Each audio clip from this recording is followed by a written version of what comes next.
We change water into wine according to John chapter 3.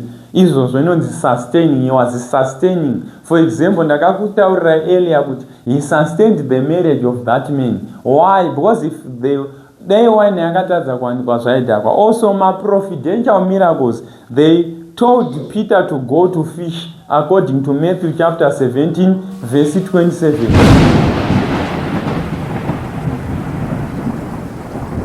Anonzi creational miracles, tina anonzi sustaining miracles, tina anonzi providential miracles. Also we have what we call predictive miracles and suspension miracles. For example, creational miracles, they show divine acts that the laws of nature are.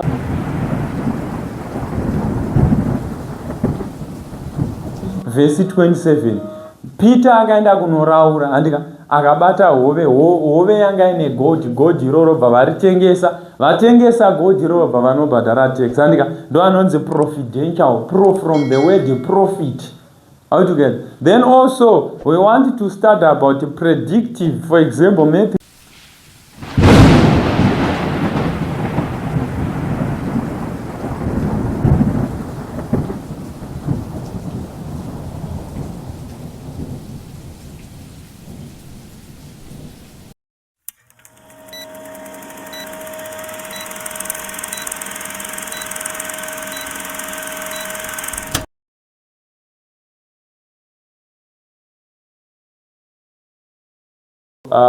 deal with questions related to marriage.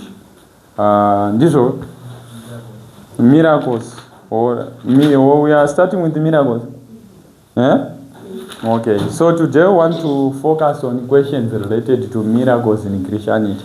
So welcome once again. This is the intellect. We are revising FRS paper 2. So concerning miracles, our first question here says, without miracles, the message of Jesus would have been misunderstood. And without miracles, his ministry would have been a failure. So the question typically it is saying that for people to understand the message of Jesus, they should have to see or to witness miracle. And at the same time, for people to understand Jesus' ministry, they were supposed to observe miracle or to witness miracle. So on another words, on our affirmative side, we are agreeing to the fact that yes, it is true that miracles, they formulated the foundation of Jesus' ministry and his message, which means that taakubuditsa the importance of Jesus' miracle to his message and to his ministry. However, we are now exploring other factors which have impacted the ministry of Jesus and the teachings of Jesus.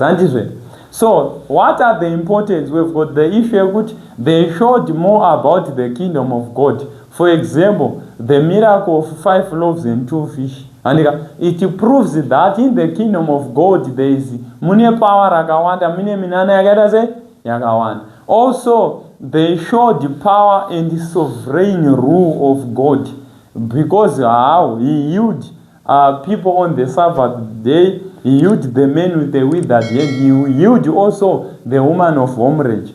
The woman had got 12 years achibuda ropa, but Jesus managed to stop that. It proves that God is sovereign. Above all, it shows God's power. That God's power to rule over nature. For example, Jesus, he walked in water. Amnoziya mukaverenga munotonzwa Jesu akafamba pamusoro pemvura. Izvozvo zvaireva kuti he had power over nature. Why? Because nature says a man cannot float on water, but Jesus did it. And then also it shows God's power is more superior than that of the devil. For example, he casted out the legions of demons.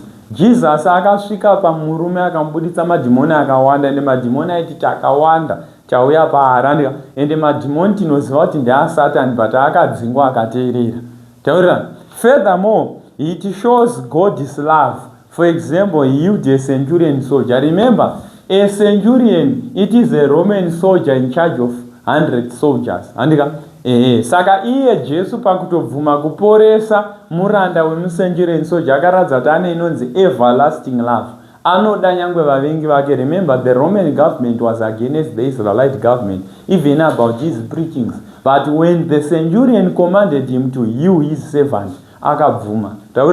Above all, it empowers the faith of his followers. For example, akahila Peter's mother-in-law, akahila ana Bartimaeus achiona bye. Zvinoita kuti uite faith kuti munhu watiri kufamba naye munhu muhondo. Also a form of evangelism. Saka uchaona kuti ma-explanation ese andakupa patiri kuti message yaJesu iri kuitwa misunderstood. Without miracles, the message of Jesus could have misunderstood. Saka isusu uchaona kuti when he is healing a lame man, taakunzwisisa message yake kuti ndakauya kune vanotambudzika, taakuzvibata. Paari pama-miracles, paipe uchanzwa patakamboverenga tese, I forgot the verse, patakati Jesu akapa vanhu chingwa ye5 loaves. Paakayambukira mhiri akasvika nekutanga semoni achiti no, handina kuuya kuzokupai chingwa nekuti zvechingwa zvakatopera. Kureva kuti miracle rechingwa rakaita evangelism yekuti munhu wese angauda kuteera Jesu achiti no, isusu toda murume uyu unozoti akadzidzisa otipa zvinonaka. Andikona. Saka panapa zvasimbisa ministry yake pakuti ari kuita ma-followers akaita sei akawanda. So in each and every explanation we are going to denote, we are going to review that the fact that Jesus was demonstrating miracles, it attracted more people and it made people to listen to him attentively because they see that he is a man of divine truth. Because munhu akaratidza kuti ane divine truth maari tinomuteerera, takaita pay attention. Remember, Jesus akatoparidza kuvanhu about more than 5,000 people ari one vachimuteerera. Why? Vaiziva kuti ane munana, saka they were paying attention. So this have made people to understand him. Ndo pane issue yedu chete. In each and every point apo you illustrate that. Andika. Then however, tazotaurawo mamwe matakuda kungobatawo for revision sake. Andika. Matype ema-miracles akaitwa naJesus. Tina anonzi ma-creational miracles. Tina anonzi ma-sustaining miracles. Tina anonzi ma-providential miracles. Also, we have what we call predictive miracles and suspension miracles. For example, creational miracles, they show divine acts that the laws of nature are overcome. For example, sustaining miracles, they show that the operations of nature allows human existence. Water, for example, you change water into wine according to John chapter 3. Izvo zvinonzi sustaining. He was sustaining. For example, ndakakutaurira earlier kuti he sustained the marriage of that man. Why? Because if they wine yakatadza kuwanikwa zvaidhakwa. Also, ma-providential miracles, they told Peter to go to fish according to Matthew chapter 17 verse 27. Peter akaenda kunoraura andika akabata hove yanga ine gold iroro bva vatengesa gold iroro bva vanobhadhara tax. Andika ndo anonzi providential, from the word profit. How to get? Then also we want to start about predictive. For example, Matthew chapter 17, Jesus foretold Peter that he will not found achanowana gold mukanwa mehove. Ndo anonzi ma-predictive miracles. Akasanopredict zvichaitika. Then tobva taita anonzi ma-suspension miracles. Jesus healed the paralytic man according to Matthew chapter 2 verse 10. How to get? So these are type of miracles. Then on our non-affirmative side, we are going to observe or to evaluate other factors which were sustaining Jesus' message and his ministry. For example, we can say kuti ma-miracles aisadaro. Why? Ma-miracles anopa confusion, ari weird. Despite izvozvo tine ma-parables. It's about the parable of the good Samaritan. Zvinosustaina nekuti vanhu vanomuteera vachiti murume ane mwoyo wakanaka. Mazonzwa ire parable yaparidza yekuti tinofanira kudanana. Andika also tine nyaya yebaptism was one of the core center. Why? Because kubhabhatidzwa kuregererwa zvivi. And I remember that before the coming of Jesus, tanga tina John aivaparidzira kuti munofanira kubhabhatidzwa vachimuteerera. Kureva kuti Jesu paakauya ndisanga akawana following because akangouya achino engage message yaJohn. Also, his teachings Jesus aidzidzisa mateachings anonakidza handika zvaita kuti vanhu vamutevere, vanhu vamusimbise. Ndoonhau dzacho. Then we are done with this question. Then another question says, examine the reasons why Jesus performed miracles.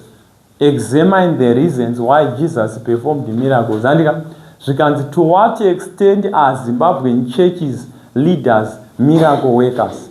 Ukuzinzwa taakuita inonzi contemporary issue naJesus. Saka panzi zoni examine reasons why Jesus performed miracles. To what extent Zimbabwean churches are performing miracles. So reasons, we are exploring reasons why Jesus is performing miracles. And at the same time, we want to agree that even if the Zimbabwean, they perform miracles. For example, on our affirmative side, Jesus performed the miracle to show that the power of God, he was within him, and also to prove sovereign rule of God. For example, famba pamusoro pemvura kuonererwa nepower rababa wake akandika. But in Zimbabwe, Joan Masedza also performed the miracle to show God's power while he was imprisoned during the colonial era. We have agreed that he was singing his songs whilst the pick, the shovel, and the wheelbarrow, they were operating achichera gomba ranganza achere kutoshowa kuti aiwa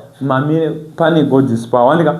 Furthermore, power in sovereign of God. In Zimbabwe tina makandiwa akaita miracle baby, ando zvakataurwa. Mwariwo vakaitawo miracle. Jesus casted out demons out of legion. Saka uchaona kuti maquestion ukatanga major question zvezvaaiza anona question atapedza kuita maanswer ari ikoko ari kushanda futi chi apa. Also God's power over nature. Andika God's power over nature. Pakapiwa zvingwa 5 nehove mbiri zvikadyiwa nevanhu 5,000 vakasiya. So in Zimbabwe we've got the prophet Walter Magaya. He healed soldier love panga necancer pagumbo paive andika akatoimba nziyo yacho.